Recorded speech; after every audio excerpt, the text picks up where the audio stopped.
about practice, deliberate practice. So what does practice look like? Yeah, it looks very opposite than what you would think. I don't let people write their talks unless they literally, like, I'm a writer, that's how I have to do it. Then I'm like, okay. But I have people outline, and I usually have them record first. I want them to start in their speaking voice. I don't want them to start from a written voice.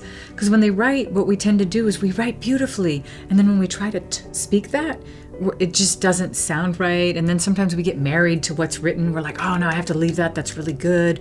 And then we get caught up. Then by the time that thought gets to the stage, it's like, I have to say that thing that I wrote. Like you're thinking, I have to say that line. It just puts you in a place where you become a robot.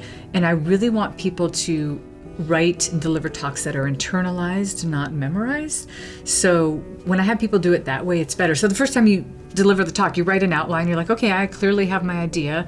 I wrote the outline, and I might speak it into my phone and go, well, that was terrible.